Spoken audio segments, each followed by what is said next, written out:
Greetings once again, people of YouTube.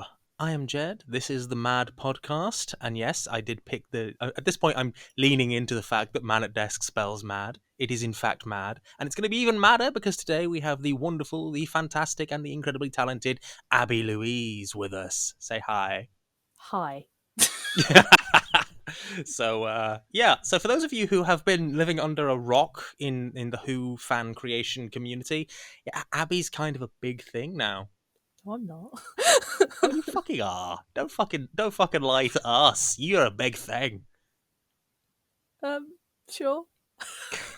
So for those That's of you how who confident I am with my content. tut. So for those of you who have been living under that rock, Abby is what is your actual role on TT Productions 23? Are you like head producer person? Yeah, head producer. Head producer person. So Head yeah. producer person. Yeah, that is Yeah. That's what it says at the bottom of my emails. HPP, head producer person. So yeah, the head producer person on TT Productions 23. Welcome to the podcast. Good to have you on. So we're gonna talk a bit about like all sorts of fucking crazy stuff. But Sounds good. yeah, but we're gonna start by asking you in as many or as few words as you like. But don't take that as an excuse to do it in like 4 words. No. So, Abby, how did you get into A, the fandom, and B, this voice acting lark? Right. So fandom, like Doctor Who fandom. I've been into Doctor Who most of my life, so it's kind of always been there.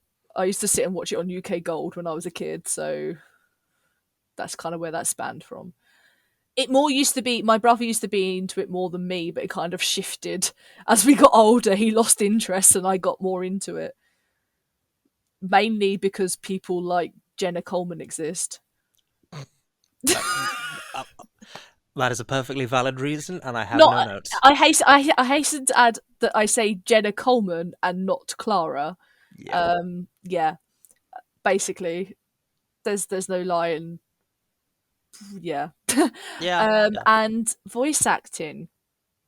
So I wanted to pursue a career in acting when I was a kid, but I was told it was a hobby and not a career. So I joined the Navy instead and then pretended there was fires and pretended there was wars, which is basically acting but on sea.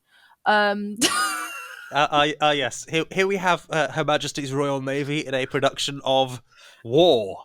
Huh, what is it good for?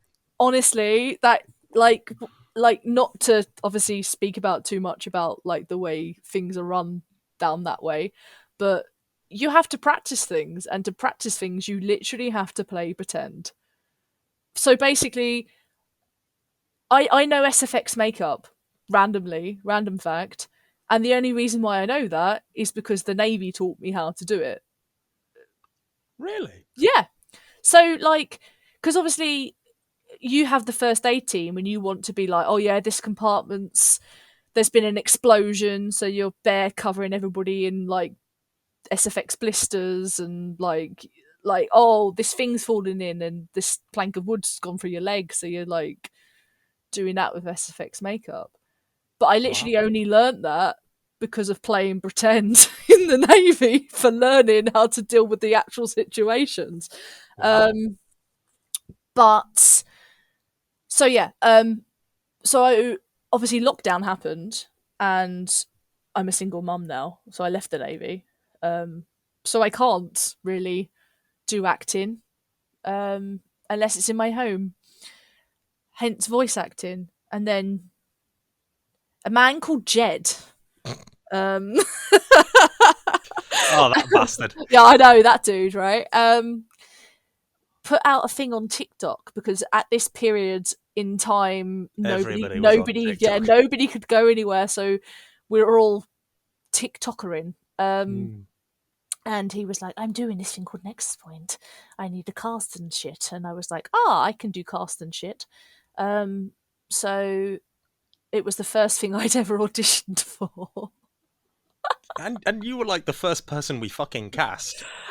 That's why oh, I remember generally being like, oh, cool, how, okay. Um, so, and because of that, I was like, oh no, maybe I could actually like do more of this. And then it kind of expanded from there, and it was a case of, well, maybe I should just like do it myself to start with, rather than like trying to piggyback off somebody else. And then that's how TT happened, um, and then it was like I had people on TikTok because like after Mary was my first like voice role, Hmm. but it was like, well, if you want to do Doctor Who, you have to be able to do voices. That was the premise. Like I've Hmm. kind of escaped that now, but it was like, oh shit, what voices can I do?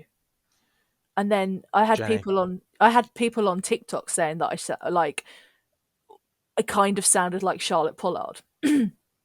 So like when my Surrey comes out, and I was like, right, so I can do Charlotte Pollard, and then Jenny kind of happened by accident.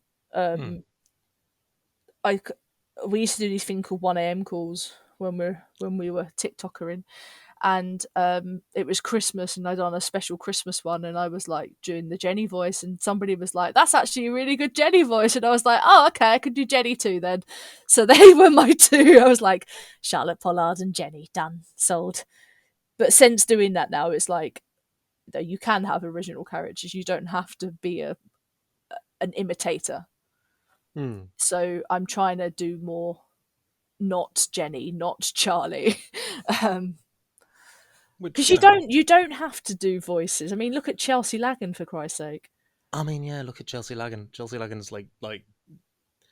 But I mean, like, it's interesting because like you and her share this thing of having, you are good at voices, but you've got just good vocal range as well, like that, and the confidence to try stuff even when you're Mm. not like 100%. Oh, don't like Last of Us came out today.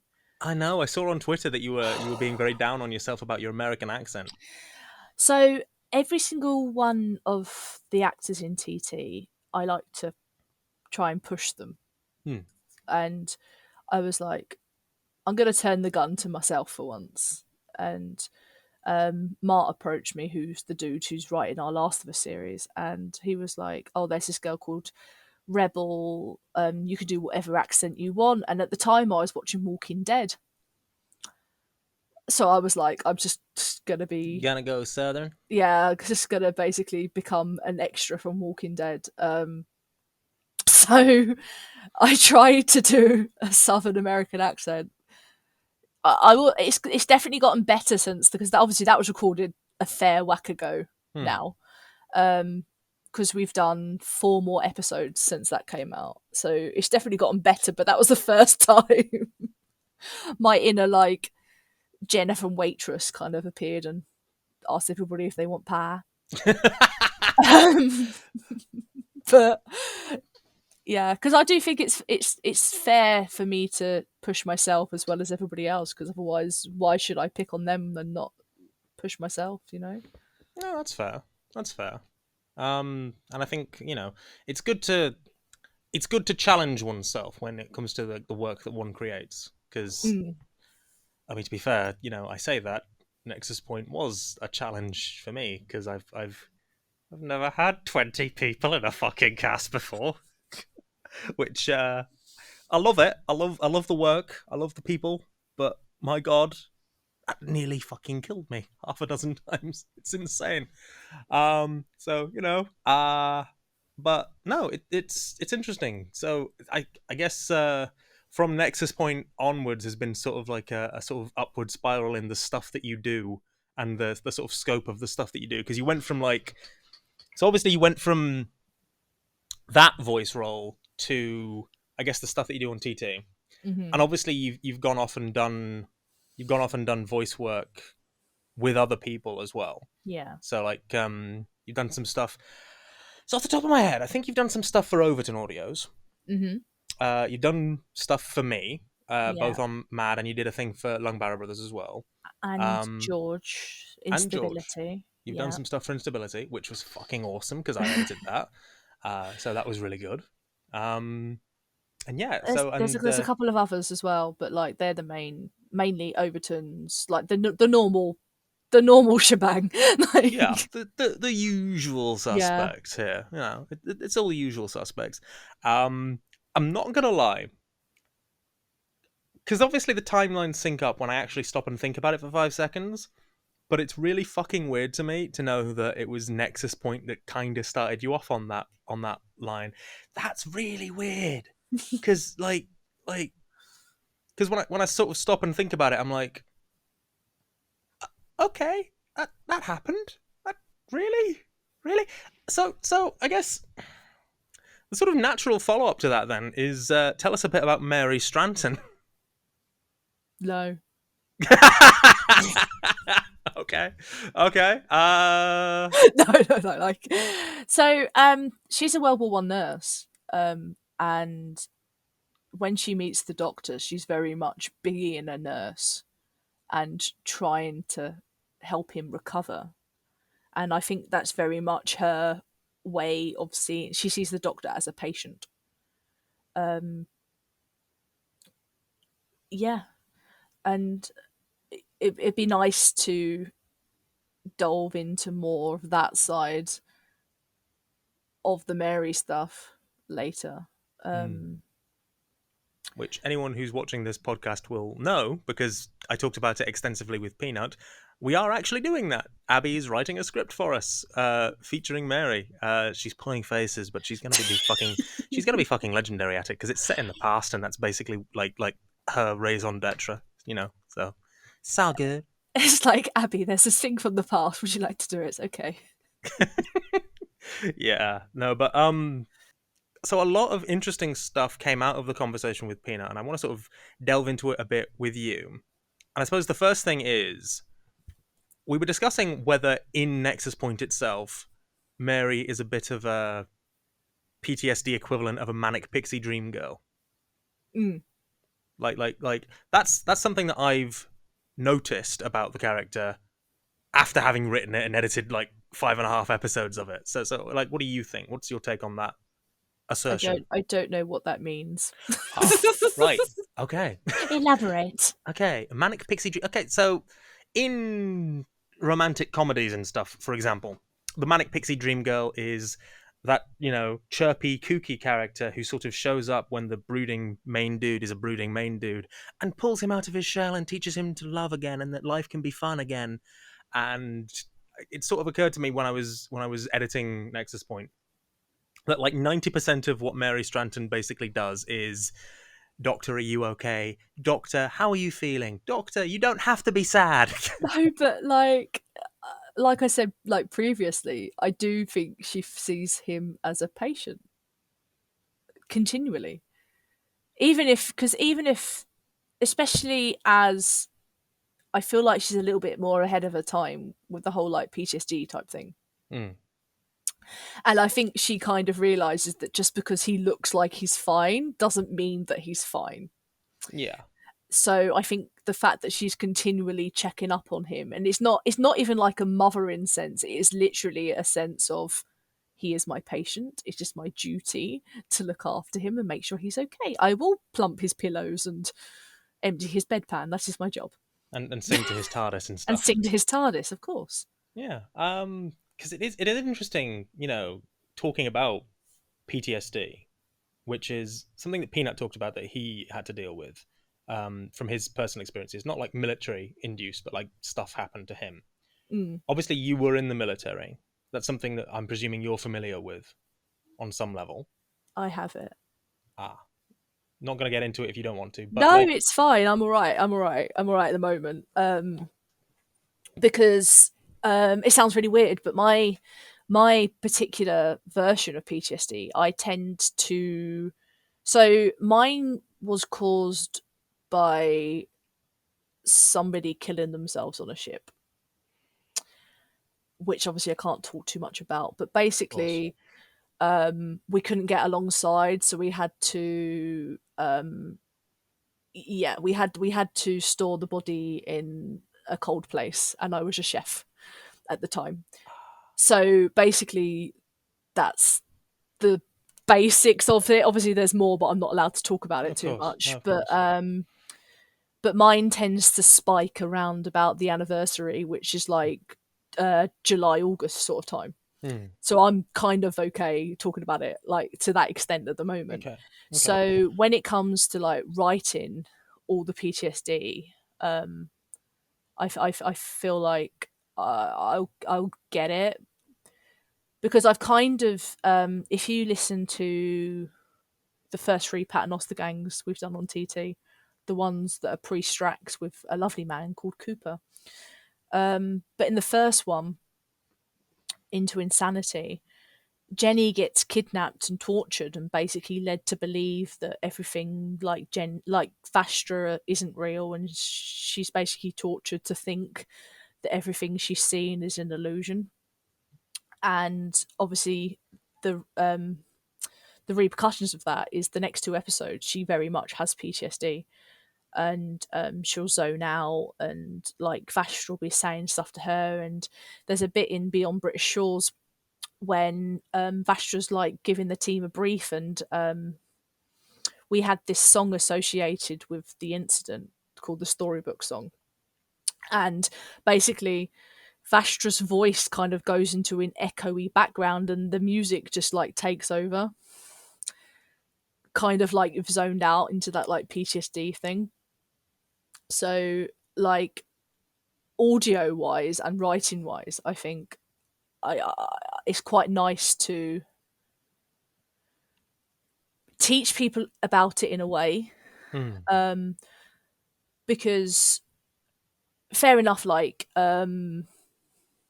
Selfridge as an example, I will use. There's a man in season 2 or 3 Hmm. who has PTSD because he was all like Battlefront stuff, and the representation of PTSD in that was fantastically done. But doing it through audio, like it's not always a visual thing, Hmm. and I feel like doing it through audio, it's like, yeah, I'm very much one of these people who likes to teach through my work, whether that's history or PTSD or we've got some stuff coming up in the future where the Paternosters get a new maid, and she's got epilepsy. So trying to teach people about stuff, but they're not quite realizing it. It's Being like, subtle about it. yeah, being subtle about it. It's like, as an example, Alia won't mind me talking about this, but I went up and visited her in August, and I had an attack while I was at hers, and I completely zone out. I'm not there. I've completely gone. And I have a habit of like hitting my head on surfaces, and they can last anything between 2 to like 10 minutes. And because of the stuff that I put in the Paternoster Gang stuff, Alia knew what to do.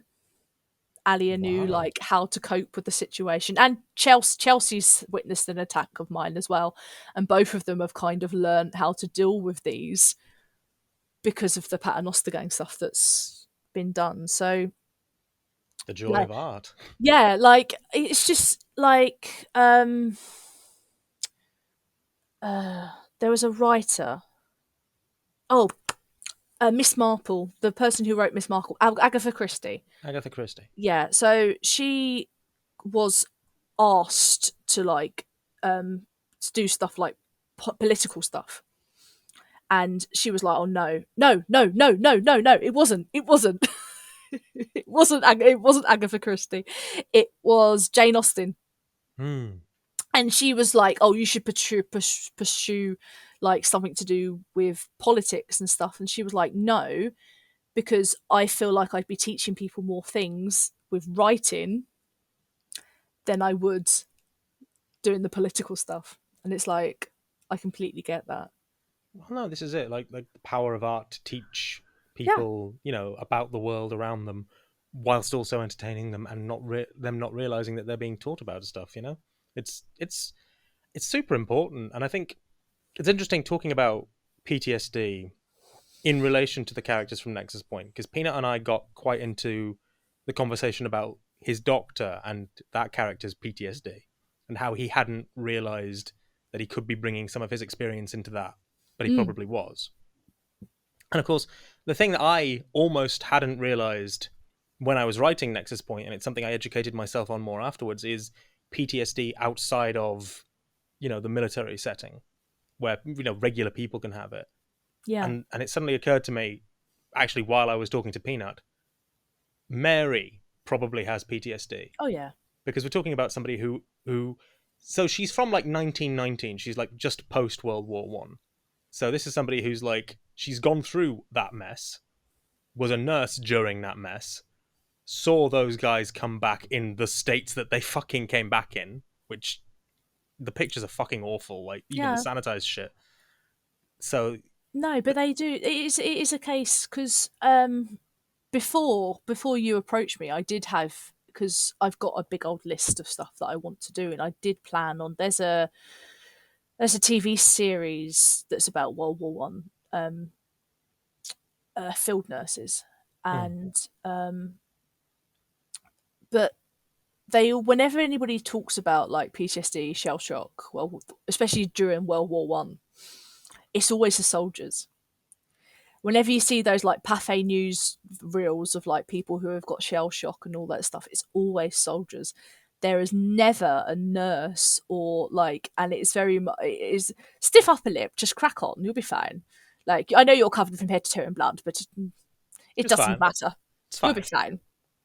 A good old scrubbing, scrub the tears away, it'll be grand. Yeah, that's going to work such wonders, isn't it? But do you know what I mean, though? That nobody ever thinks about, even now, to be fair, even Um, like NHS now. I mean, this is it. Like, our understanding of mental health is arguably much, much better than it was even 10, 20 years ago. Hmm. But there's always more to learn because the mind is a very complex thing. And it's interesting to be able to explore that with characters like, well, I guess like Jenny and the TT stuff, or like, Mary and the Mind Games Doctor. It'll be interesting to see where that goes with them because, because I because the story that you're writing, obviously you haven't started yet because you've got like a billion things on your plate. Yeah, I'm currently writing zombies from the 1840s, you know. Of course, of course. But like, so it's going to be interesting because as I say, she's just post World War 1. What happens when she goes back? What happens if you tell her, "Yeah, we've stepped outside right back into the middle of the Great War that you just fucking left." You know. Cheers to that dude. I kind of feel like she's quite like Molly O'Sullivan when she first gets with the Eighth Doctor. So obviously they meet during on the During. World War One field hospital, and then she goes in the TARDIS, and then they end up in World War Two.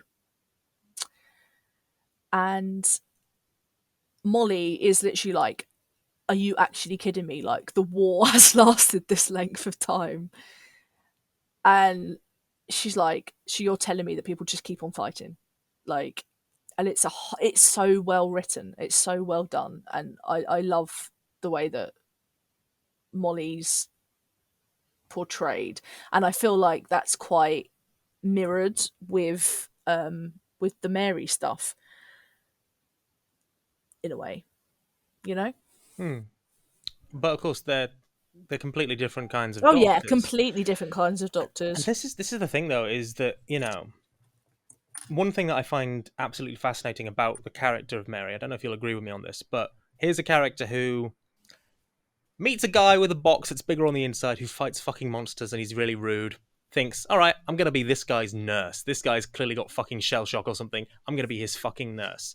Meets a fucking projection of the Doctor's future fucking self, who's trying to fucking kill himself with crushed fucking walls in the fucking big tower. Thinks this guy needs a talk. This guy needs me to talk and be compassionate and stuff. So it's almost like, here's somebody who keeps no fucking spoons for herself, really. Yeah, It's self love and Mary, I don't feel like sit hand in hand. I think there's a lot of untapped potential. But that's kind of like her avoiding the fact that she has PTSD. If I distract myself, I don't have to think about myself. If I distract myself by looking after somebody else, I don't have to think about what I'm feeling. You know? Which is, Mood. but yeah, this is the thing though, is that there's so much like, and it's kind of, I was saying with Peanut, it's kind of the tragedy of Nexus Point that you've got 20 odd characters in there, all of whom you could probably like focus a fucking box set or five on. But we spoke about this on the Talking Heads podcast, and it's the fact that like like with Nexus Point, you've got so many storylines and you can't just focus on the one. And then like Molly in Before Vastra on our channel, on my channel, I couldn't focus on, even though I wanted to know more about her because Before Vastra is supposed to be about Jenny. So, but it is. I mean, look at Sarah Jane Adventures, for crying out loud. Like, it's nice to have a spin off. We won't talk about Class, but yeah, Less said the Torchwood better. Torchwood, and Unit, unit. like, and then think of all the stuff that Big Finish have done, like Paternoster Gang, and like spin-offs are not. If you're not writing a spin-off of a series, I don't feel like you've made interesting enough characters. Or at the very least, I suppose, if you don't think you could. Yeah. Because obviously with fan stuff, it's limited in terms of like time and effort and stuff. Oh Because yeah, like yeah, yeah. I love the characters in Nexus Point, for example, but I'm one guy. I can't write all of it. So it's like for real. Don't You look at my and list.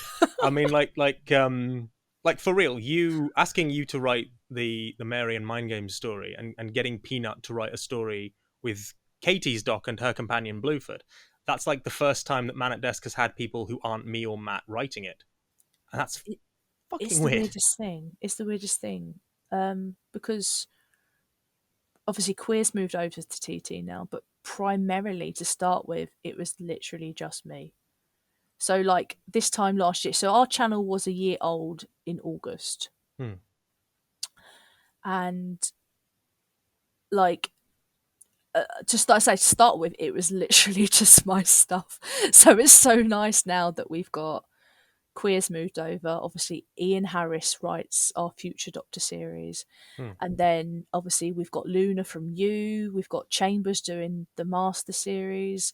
Then we have Tusks that Joshua Griggs writes. And then we also have Last of Us that Mart's doing. Jimmy Wolf's going to be writing us a series. So it's so nice to be spreading the load a bit because it's only so much you can write yourself. Burnout is real. It is. It is. And the thing is, like, I suffer from that quite a lot when it comes to like writing, creating fan stuff. And part of it is I've been doing it for like nearly 12 years. See, So, this is where because compared to like you, Connor, Chambers, like I'm the newbie. Hi, like it's like I said, our channel is only just a year old, which is crazy, really. but you've got so much like done and out and stuff, which is, Mm. ridiculously impressive. It's called being well organized. Which, I don't want to, I don't want to say anything really bad about myself because my counselor will be angry at me. Not angry, but, I'm not very good at being organized. You can't tell. No. So, for which, But I said this to Connor the other day. It's not necessarily about. I have the added benefit of, unlike you and Connor as examples, I don't have a job. My job is carer to my autistic son. hmm, So you lot are obviously having to work as well, whereas this is basically my job. And that's literally the only reason why there's content always coming out, is because I have the time to do it. and to organize it all and so on and Yeah. so forth. So, like, I know I I came up to you and basically was like, "Hey, you're doing original stuff. Do you want my original stuff? I've done original stuff. Do you want it?" And you were like, "Yeah, sure." Yes. But like, is that how everybody approached you? Where they were just like, "Hey, I want to do things and stuff." I kind of have a business head on now, which is really bad. Um, where like so Jack Reeves was the first one really, and he was like, "Oh, I'm thinking of doing these games to audio adaptations," and I was like, "Right." I was like, "I'll help if you want."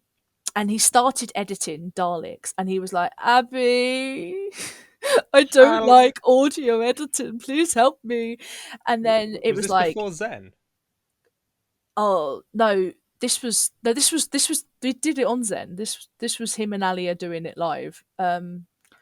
But he just certain people just can't audio edit. Like Joshua Griggs is the prime example. He hates it. He absolutely hates it. Um, so I will edit most of his things. So I was like, yeah, I'll do it, but on the condition that it goes on TT. Fair. Business head. See, Business head. Get you, and then get you that yeah, sweet Jack Reeves attention. yeah, and then he's like, well, it probably make more sense for it to go on your channel because audio stuff. And I was like, yeah, cool. And then basically that's how we ended up with that kind of contract. So now we have the Jack Reeves game to audio adaptations. And then whenever people go on Twitter and they're like, oh, I'm having an idea about this thing. And I'm like, ooh, hello, Things and I'm stuff. Abi Louise. I run this channel. Have you heard of us? Um, and then I'll kind of reel them in like Mart. Oh, I really want to do a Last of Us audio. I was like, yeah, do it. Like, send me the script. I'll have a look at it. And he was like, I was like, this is really good. And he started auditioning, and it just so happened to have Chelsea, Grace, Zach, and Chris Walker Thompson Hmm. audition, and they got the roles. And then he was like, oh, I have a YouTube channel, but it's got like 2 subscribers. And I was like, well, do you want me to put it on TT?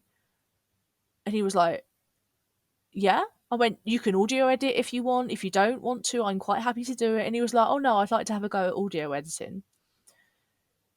So it's so then I reeled him in. So that's one thing I love about The Last of Us, though, because it's not very often this happens with me, and I love it. It sounds really weird. I literally go in, voice my character, download the tracks, send them to Mart, and then that is it. I don't write, I don't edit. I literally just go crack on, which doesn't happen very often. It's just like, I did my bit. I'm Yeah, gonna let other people I do am a it now. voice, and now you make me sound good. It doesn't happen very often within TT, so it's quite nice to have that. And then it's just kind of Jimmy found out that we were doing more game to audio adaptations because we're doing Assassin's Creed. Obviously, we've done The Last of Us, and then he was like, "I've got an idea for this other game adaptation. Would you be interested?" And I was like, "Yeah, sure." What And he game's sent. that? I'm not saying. Oh, okay. As long as, because the thing is, please tell me it's not the Fear trilogy, because I No, want to do that. no, it's not. I want to do that. I say we have a couple in the mix, but the only one I mention at the moment is Assassin's Creed, Fair. because that's the only one I've advertised. But there's about 6 or 7 that we're doing, and yeah, he was like, "Oh, here's the synopsis," and I was like, "Cool, yeah, write it." So that's how that Neat. worked. But I think because TT is kind of spreading out a bit more, and not just doing the Who content now. I think a lot of people are like, "Oh, I'd like to have a go at that. Can I have a go at that?" And I'm like, "Yeah, sure. Send me a script, and I will say yay or nay." I've only said nay to 2 people. I hasten to add. Um, Dare we yeah, ask why? it just didn't work. Fair. Fair. I mean, it's. God. I mean, from like my perspective on like, I have loads of stuff that I want to do. So like, I think I was saying on the Talking Heads podcast that there's like my wife has a character that she created that we want to do a spin-off for. I have an idea for a spin-off and stuff. And then there's the stuff that obviously, like the Nexus Doctor stuff that Peanut wrote an episode, you're writing one. I'm gonna approach some other people, see if they want to come back for it. Mm. But like, which I hope they do. I hope they do. Like it's always nice when people like the character that they played for you and want to come back and do more. But you can't ever assume that they do, No, especially yeah, especially in fan work and stuff. yeah, Where definitely. because I I've think ne- like I've never written like, especially characters like Mr. B that Matt Barrett plays is not the nicest character. And every single time I've brought him back, I've been like, "Would you like to play this bastard again?" And he'd be like, "Yeah, sure." But it's not like you don't just have the assumption that they'll do it. Like, hmm, no, this is it. Like there's always that worry that I really like this character, but I might never get to have this character back. yeah, So, but on the sort of flip side, I guess on the sort of flip side of that is that sense of, I guess, what's the best way of putting it? That sense that you do the best you can with those characters in the first script that you have them in, so that if mm, you never see these characters again, you got enough to get a sense of who they were. Like yeah. if I die tomorrow and we never get anything else from Nexus Point characters but what's out there, I want to hope that you've all had enough to go, yeah, that was pretty damn cool. So It's like the Match Girl series that I've just it's fully cast now. Um, I've deliberately made it so that they're not like two-dimensional characters, but I've deliberately made it so they're not. It sounds like I'm making them sound like they're boring. They're not boring, but I don't want them. I don't want to be like, oh, I'll give these guys a spin-off because it's well, very much a case of this is a one-shot. You're not having any more. this is it though, is that like there's this thing of characters. What's the best way of putting it? Characters have to fit the role that they play in a script, if that makes sense. Mm, So Peanut and I were talking about Courtney McRae's Doctor, the surreal Doctor, who's like the soft spoken female Doctor in Nexus Point. Fucking love that performance. She's really good. yes. And how that character basically doesn't speak too often, but when she does, it has an impact. And that's kind of the thing that I'm always going for, is not necessarily an impact on the plot, but an impact on how that character would interact with this plot. You know, Yeah. so you've got Sam Lewis's Doctor, for example, who's the Rockter, the cheerful American bloke who's always jumping in with mind of metal. Like full on. It's characterful, and Yeah. it's bold, and it doesn't need to be massively in depth, but it has enough depth for what you need it to do for that one story. So that's it's a fine balance to sort of strike, and it's the same I suppose with Mary in Nexus Point, where it's a fine balance to strike of you know this character exists in this moment to be almost the Mind Doctor's morality pet, in a way, like the person who's keeping him from going complete psycho. Yeah. you know so you fill that full of like, here's compassion, and here's a bit of niceness and stuff, just enough to like do the job, Mm, if that makes sense. But it's nice to be able to explore more of that character. It's nice, in the case of you and Peanut, that you want to explore more with that definitely. character. I love the fact that you guys want to explore more with that character. I'm really excited about that, and in a way, it is needed in the sense of finding more depth to those characters.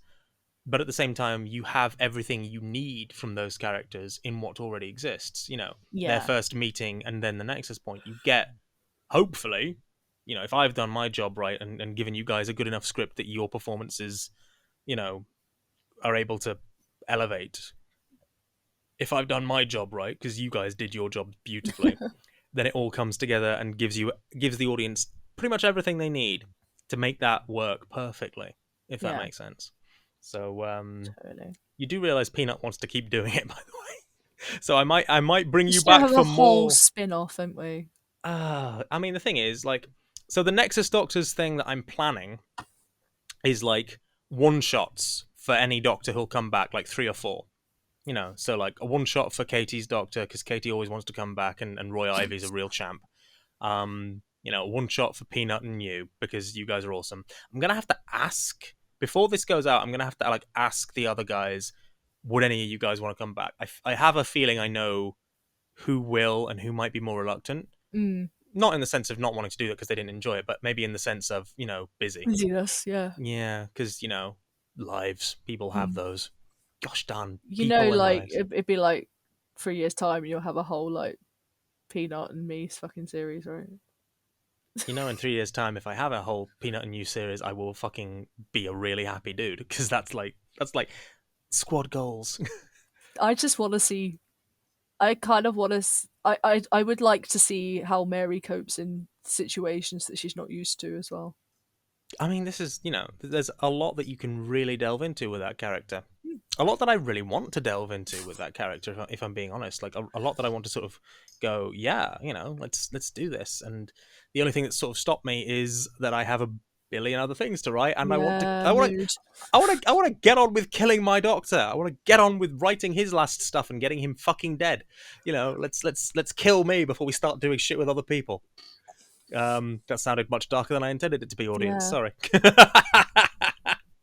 But yeah, so it's later than I thought it was. Blimey. Which is not to say that it's late, but I've been up all day. I wasn't Don't quite. even. I know. Sleep patterns and the Doctor Who fan base. Sleep patterns and speaking to people who live in New Zealand. Yeah. That'll do it. Hi, Eamon, we love Hi, you. Eamon. It's like 10:15 in the morning, you jammy git. Yeah, so on the topic of spin-offs though, like so obviously you listen back to the Nexus Point when I release it. So apart from you and Peanut, who else would you want to see a spin-off around? What's her name? Oh, that's gonna narrow it down, isn't it? What's her name? Courtney's Doctor. Yeah. Peanut said the exact same. I just like my brain's like that one. Yeah, that one. It's always difficult though with audio, because it's like I've put the names in the credits, but nobody's seeing the people. It's voices, so you can't unless you're like, hello, this Doctor. Yeah, hello, you. Doctor number 1. I That's know, me. Right? But it's one of those things of like it's a bit difficult to sort of point out and go, that's this person playing this person playing this person, because all of them are... like I said previous, you want to be confused, put Razalon and Josh doing Cockney accents in one scene. Oh fuck me, no. Yeah, it's just no. I had to lower Raz's pitch because they just sounded too similar. It's that young Southern boy thing. Josh is a Scouser. Oh my god. I know. That's even worse. Oh, I'd love to know how he's a Scouser, because I don't know where the accent is. I mean, to be fair though, do I sound like a Yorkshireman? Some words. It's the vowels. It's when I call people a cunt. Cunt. Yes. I'm allowed to say that word. It's my podcast. Fuck off. So I've said this on other podcasts, but because I live on the London-Surrey border, I go both really posh and then I go really Cockney. So there's kind of like no middle. It's a zigzag. It really is. You zag. Everybody's like, where the fuck do you come from? It's like, somewhere. Yeah. Yeah. Heathrow is literally over there. But I'd love to see more of Courtney's Doctor. Any others though? So I think we've all established we like Courtney. Anyone else? That's my final answer. Final answer. Just more Courtney. Just more Courtney. If in doubt, more Courtney. If in doubt, more Courtney. If in doubt, just oh fuck, you need more Irish people. She's actually Irish. Yeah. That's what it is. It's just Irishness. Oh god. That's why Aidan O'Connor's just appearing in everything at the moment. Yes. No. Aidan. You're writing a lot of Irish stuff. Get more Irish people. Yeah. Funnily enough, she I said to her that I was more than happy for her to use her actual Irish accent, and she decided she didn't want to use it, and it worked just fine with the voice that she's using. She's really good. So yeah, exciting. Yeah, but even when they put a voice on, it's still like, yeah, I know you're Irish, darling. Like, it's like when Chelsea does her like posh Persian voice, her Largan voice. She Chelsea Largan, who lives in Kensington, and her mummy and daddy are still married, and they go horse riding occasionally. And Ah, yes, of course. That's yes, just what you need. and like, but it's like Chelsea, stop! Like, I know you're Irish. Stop pretending. Like, God Yeah. damn it. Oh god. So yeah, I guess I know what I'm doing after I'm done with this call. I'm sending Discord messages to people and being like, "Hey, want to be in things." So yeah. God. Yeah. But yeah, it's the fun thing again of just having all these characters that are just like have so much potential to explore like everything. Mm, And then of course there's getting into spoiler territory because me and Peanut like dove into spoiler fucking territory. The fact that there's a whole Doctor after him, that yeah. Mary has a relationship with as well. One that goes badly, if I'm being honest, because it's interesting because so I don't know if we'd ever tell this story, but the whole reason in Matt's head, because Matt created these characters initially and let me write Nexus Point to sort of flesh them out. But the whole reason in Matt's head why Mary ended up leaving the Doctor was because the guy after the Mind Games Doctor was an absolute dickhead about his previous self. He was Fair. like he was like full on. I didn't like being that guy. I didn't want to be that guy. That guy was an asshole. And Mary being Mary and being loyal to the memory of her friend and being all like, but I liked you like that. You were my friend and I supported you, and you are being horrible about yourself, and I don't want to be around this anymore. You know, self care break. She just fucks off and goes on a self care break. And oh my god, I just realized something. So at the end of Nexus Point episode 7, Courtney's Doctor is the one who goes up to Mary and is like, stick with it. It's going to be fine. It's going to be okay. I'm asking you as a friend to stick with it. You know what that means, though? Courtney's Doctor and Mary Stranton spin off. I'm up for that. I've got to ask her now. I'll no, write no, no, that. no. I'm gonna go. I'm gonna fucking like. I'm gonna have to go ask her and be like, yeah, yeah. Abby's probably got like 6 billion box sets in her to just write that. At minimum. By the time I finished on this call, she'll probably have done half of them. So Pen to yeah. paper. Oh, so yeah, no. So I guess to sort of close it out then. So we know what you're doing for the future of Man at Desk because you're appearing more as Mary Stranton in the stuff that's yet to be like finished and put out as of time of recording. So I've got episode 6 in the edit. I've got episode 7 like being edited. Then there's the stuff that you're writing for me. Yeah, And then there's probably going to be more stuff with Peanut's Doctor probably. because you guys are really up for that. And then if I can get her on board, I can get more Courtney stuff. So there's all that.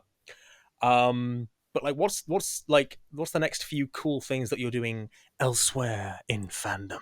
So, Doctor Who wise, I've started. So my doctor's joining TT next year. She's only around for 8 episodes, bless her. She doesn't live long. She's very much the Christopher Eccleston of TT. But Mayfly incarnation. yeah, but I've started writing the first episode of her, but all the other episodes are done because I basically said to the TTers, if you want to write an episode, write an episode. And they So all they did. so they did, because she hasn't got a companion. So it's very much a give her a companion for this episode. And then once I've done like 2 episodes, I'll go through the script properly and make sure they actually like reflect on how Dickensian was in the first 2 episodes.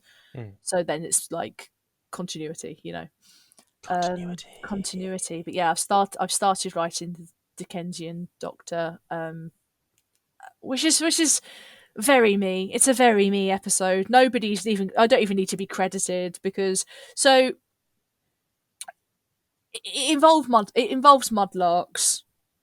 I won't go into too much detail because spoilers. But Spoilers. she lands, she falls in the mud, she gets stuck in the mud because my doctor is a fucking idiot.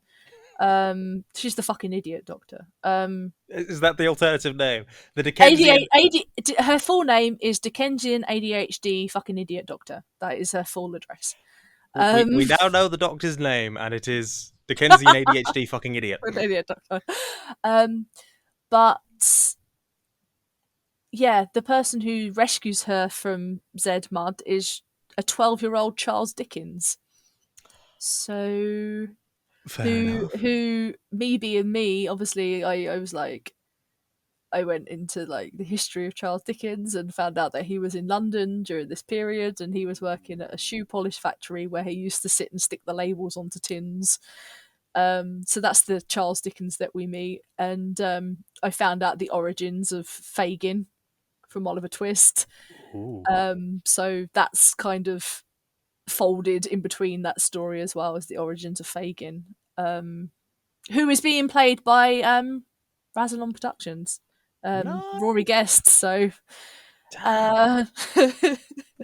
but yeah, so Doctor Who wise, Dickensian, and then non Doctor Who wise, we are still in the 1800s, and it's Match Girls. Like I said, I've just fully cast that, and we've got quite a few newbies who have never done any voice acting before, so that could be interesting. It should be. It should be really cool because, like, it's an interesting field of like audio work, and you should be Well, proud of it. this audio as well, in particular, is to raise money for a statue to be put up in London to help commemorate the Match Girl strike. So it's a charity audio, Yeah, basically. yeah. Oh, Jesus Christ! And I'm doing the music for that, aren't I?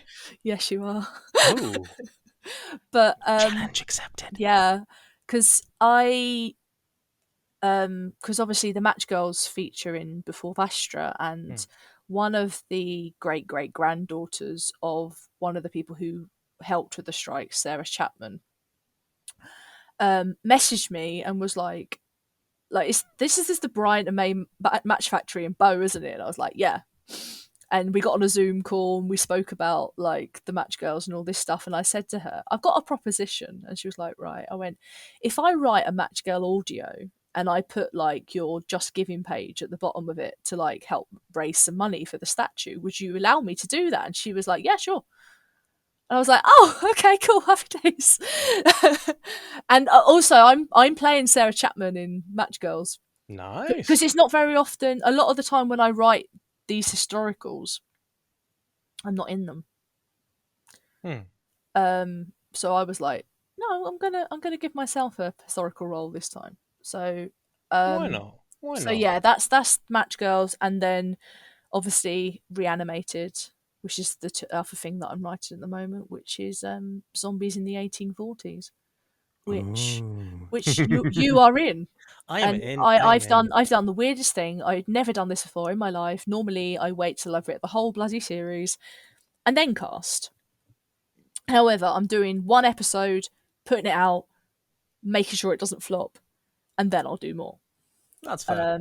That's fair. So that's the plan at the moment. But I've cast it already before it's even finished, Yeah, and but I've already spoken about who's casting it as well. So because it's you, Vanessa, whose surname I can never pronounce, but she was Mammy in Molly 1 and she's Imogen in Molly 2.